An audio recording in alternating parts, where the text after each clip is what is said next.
প্রচলিত পড়াশোনার গণ্ডি পেরিয়ে বাস্তবমুখী শিক্ষার এক অভিনব দৃষ্টান্ত গড়ে উঠল সাবরুমে। পিএমসি সাবরুম দ্বাদশ শ্রেণী বালিকা বিদ্যালয়ে ডিএনএ ক্লাবের ছাত্রীরা পরিবেশ বান্ধব ও আত্মনির্ভর উদ্যোগ হিসেবে মাশরুম চাষ প্রকল্প শুরু করেছে। বিদ্যালয়ের প্রাঙ্গণে এই প্রকল্পের আনুষ্ঠানিক সূচনা করা হয়। শিক্ষকদের তত্ত্বাবধানে ছাত্রীরা মাশরুম চাষের বিভিন্ন ধাপ সম্পর্কে হাতে কলমে প্রশিক্ষণ গ্রহণ করে। এরপর বিদ্যালয়ের নির্দিষ্ট স্থানে মাশরুম উৎপাদনের জন্য বিশেষভাবে ব্যাট প্রস্তুত করা হয়। এই উদ্যোগের মাধ্যমে ছাত্রীরা কৃষিভিত্তিক নতুন প্রযুক্তি সম্পর্কে বাস্তব অভিজ্ঞতা অর্জন করছে এবং স্বনির্ভরতার পথে এগিয়ে যাচ্ছে।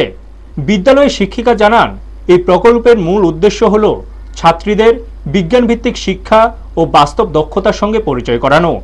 পাশাপাশি মাশরুমের মতো পুষ্টিকর খাদ্যের গুরুত্ব তারা উপলব্ধি করতে পারবে। ভবিষ্যতে এই জ্ঞান কাজে লাগিয়ে আয়মুখী উদ্যোগ নেওয়ার সুযোগও তৈরি হবে। শিক্ষক শিক্ষিকা ও অভিভাবকদের মতে ডিএনএ ক্লাবের এই উদ্যোগ ছাত্রীদের মধ্যে বিজ্ঞান মনস্কতা ও সৃজনশীলতা বাড়াতে সহায়ক হবে। ইতিমধ্যে এই প্রকল্পকে ঘিরে ছাত্রীরা উৎসাহিত এবং স্থানীয় মহলেও উদ্যোগটি প্রশংসা কুড়িয়েছে।